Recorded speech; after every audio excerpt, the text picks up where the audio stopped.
She's strong, Abner. Hard-working. She can earn her keep on your ranch. We'll see. Bring her by tomorrow.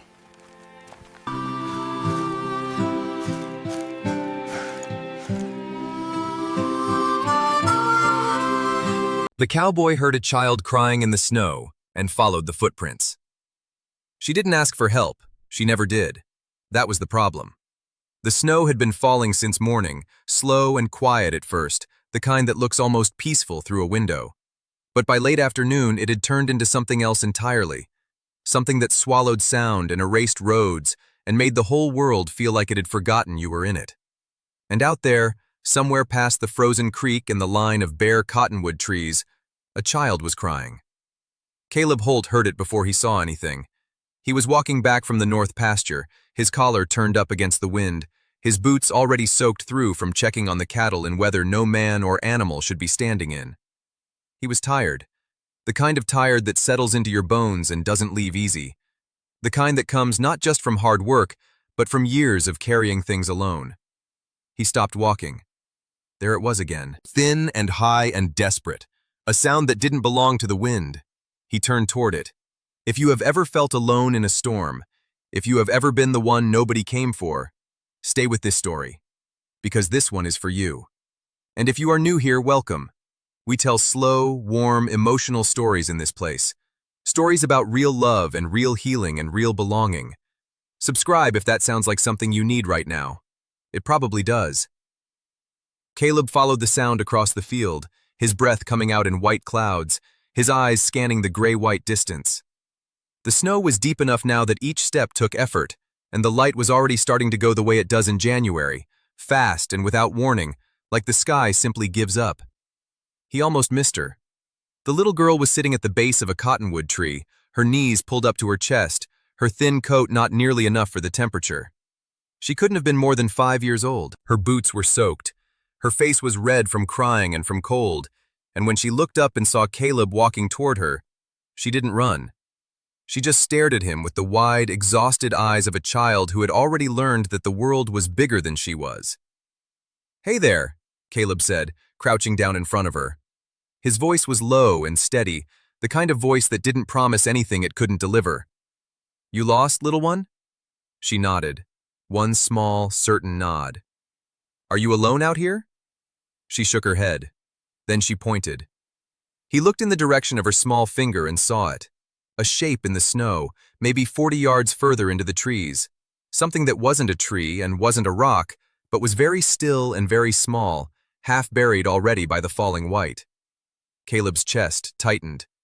He picked the little girl up first, tucking her against his side the way you do when you want someone to know they are safe without having to say it out loud. Then he walked toward the shape in the snow, and with each step his heart did something he hadn't expected it to do in a long time. It broke open. She was lying on her side, a young woman, her dark hair fanned out around her in the snow, one arm stretched out as if she had fallen mid-reach. She was conscious. Barely. Her eyes opened when he said something to her, and she tried to sit up, and he saw her wince with a pain that went beyond cold. "Don't," he said. "Don't try to move." "My daughter," she whispered. Her voice was almost nothing. "She's right here. She's safe. I have her." The woman's eyes filled with something. Relief, maybe. Or the particular kind of grief that comes when you realize you cannot do it alone anymore, and you have been trying for so very long. Her name was Nora. He found that out later, when he had carried her back to his ranch house, which was no small thing given how far she had wandered. He had wrapped the little girl in his own coat first, set her on his horse, then gone back for the woman. She had protested, of course. Even half frozen, even barely conscious, she had said she was fine, she could walk, she didn't want to be any trouble. He hadn't argued. He had simply picked her up. Her name was Nora Voss, and the little girl's name was May, and they had been traveling from a town called Hartwell, 3 days east, where Nora had been living with her late husband's family until 6 weeks ago, when they had asked her to leave. She told him this in pieces over the next 2 days, as the storm raged outside and the fire burned inside, and May sat on the braided rug and played with the carved wooden horses that Caleb's son had left behind when he grew old enough not to want them anymore. Nora hadn't told him everything. Not then. People who have been through real pain don't give it all at once. They give it in small pieces, testing to see if you'll flinch, testing to see if you'll leave. Caleb didn't flinch, and he didn't leave because it was his house. But more than that, he listened. And for Nora, that was something she hadn't had in so long that she didn't quite know what to do with it. Her husband had died 14 months ago. A ranching accident, quick and without warning, the kind that leaves a widow standing in a kitchen one ordinary Tuesday morning, suddenly responsible for everything and understood by no one. His family, the Voss family, had let her stay through the grief and through the harvest and through the first snow of winter. But then a cousin had come back from the east with a wife and ambitions, and suddenly the small room Nora and May had been sleeping in was needed for other things. They had given her 2 weeks. She had taken 3 days. She hadn't known where she was going exactly. She had known she couldn't stay where she wasn't wanted. She had $22 and a carpet bag and a 5-year-old daughter who asked questions Nora didn't know how to answer. They had taken a hired wagon north because she had heard there was work in a town called Clearwater, laundry work or kitchen work or something, anything that would keep May fed through the winter. The wagon driver had left them at a crossroads when the storm came in faster than expected. He'd had his own animals to worry about. He hadn't looked back. Nora had carried May as far as she could. Then her ankle had given out on the ice near the creek, and she had gone down hard, and May had been crying ever since, and the snow had kept falling, and the world had kept getting smaller and colder and quieter, until a man she had never seen before came walking out of the white. She told Caleb this on the second evening, when May was asleep and the fire had burned low, and they were sitting at opposite ends of the kitchen table with cups of coffee between them. When she finished talking, there was a long silence. "I'm sorry," she said. "I don't usually say all that." "You don't usually have somewhere to say it," he replied. She looked at him. He was looking at the fire. He had a profile that looked like it had been carved by weather and patience, strong jaw, quiet eyes, the kind of face that didn't show everything it held. "We'll be out of your way as soon as the storm breaks," she said. "Where will you go?" She didn't answer, because the honest answer was that she didn't know. "There's work here," he said. "I don't have help in the house. I don't have anyone cooking or keeping things in order. My housekeeper left in September to go take care of her sister, and I've been managing, but I haven't been managing well." She looked at him carefully. "You're offering me work." "I'm offering you a fair wage and a warm room and a place for your daughter to sleep through the winter. After that, you can decide what you want to do." It wasn't a rescue. He was careful not to make it feel like one. Nora was careful not to take it as one. That was how it began between them, practical and clear and with no promises attached. The kind of arrangement that two people make when they are both too bruised to trust anything that sounds like more than what it is. May, however, had no such caution.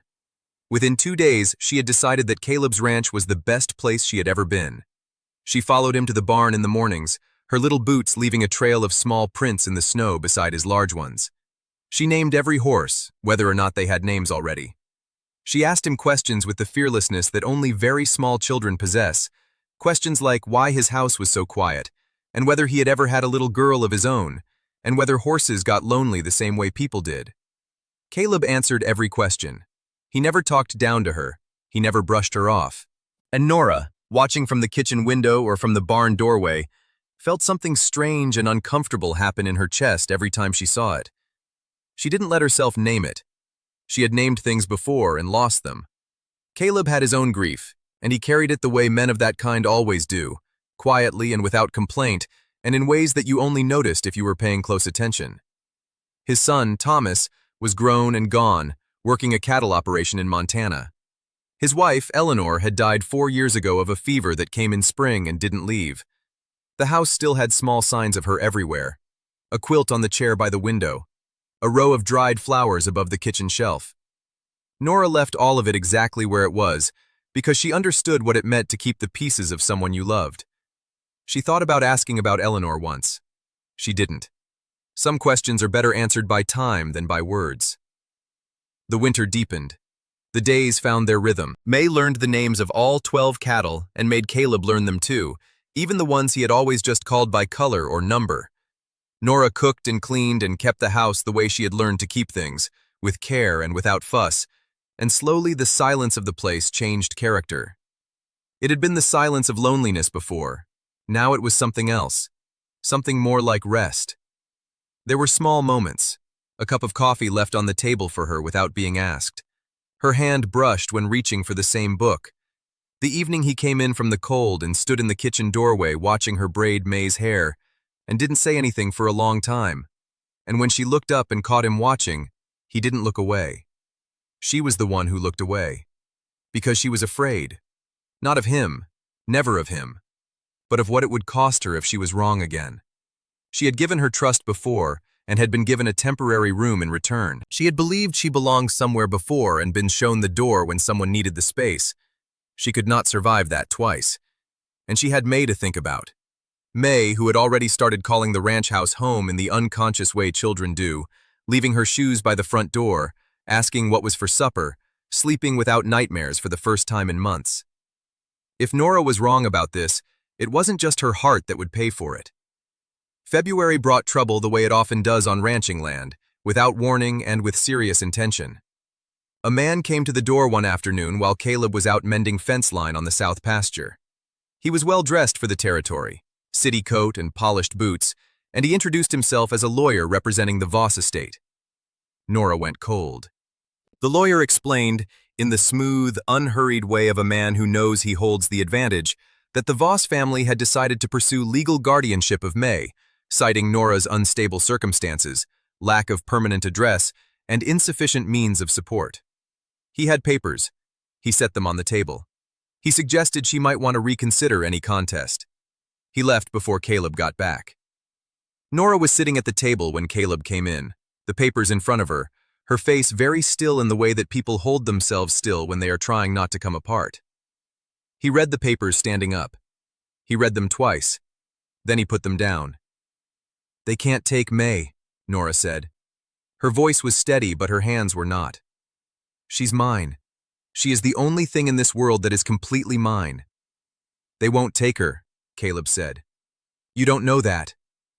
I know that a child with two parents in a permanent home is harder to move than a child with a mother and no fixed address." He said it simply, without drama, the way he said most things.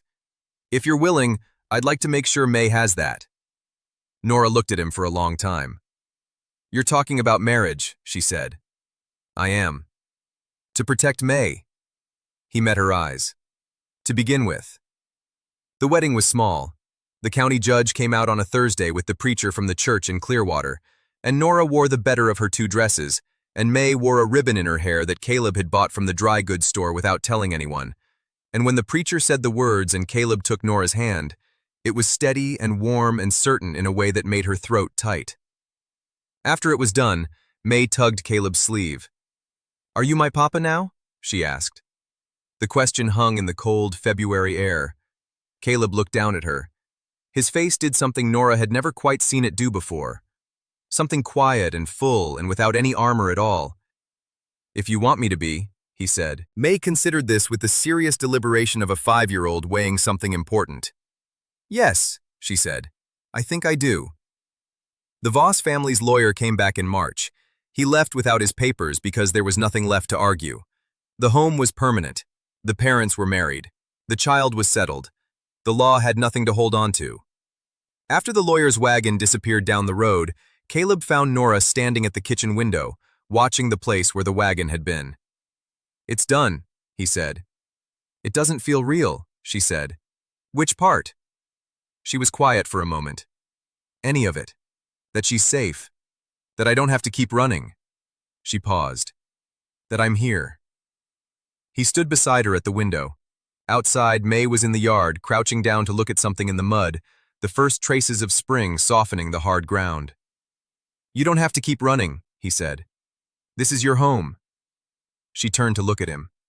His eyes were already on her, and in them she saw the thing she had been afraid to believe was there, real and patient and quiet, the way all things worth having are quiet when they have been waiting long enough.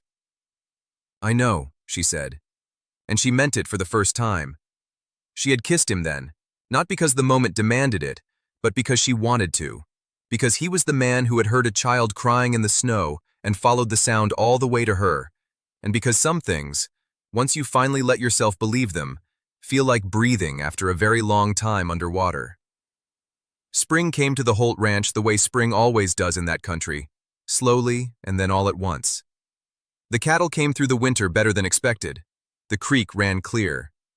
May helped plant seeds in a small garden plot that Caleb dug out near the south fence, and she sang to the seeds the way she had once heard someone say plants like that. On a warm April evening, the three of them sat on the porch after supper. May had fallen asleep on the bench between them, her head on Nora's knee, her feet in Caleb's lap. The sky was doing the thing it does in spring over open land, going from gold to pink to the deep blue that feels like a held breath. Nora looked at her daughter's sleeping face.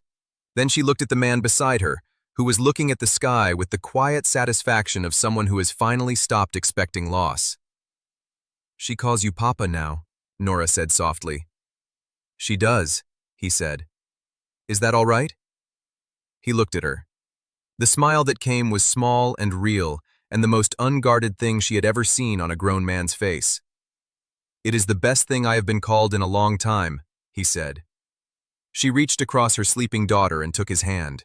He held it the way he did everything, steady and without fuss, like something he intended to keep. And the evening held them all. That is where we leave them, on that porch, in that light, with the child asleep between them and the sky going soft and the land quiet all around. Not a perfect life, not a life without hard days ahead, but a life that was real and warm and chosen, built out of a snowstorm and a child's cry, and a man who decided to follow the sound instead of walking past it. Because sometimes, that is all it takes. Someone who turns toward the thing everyone else would walk away from. If this story found you tonight,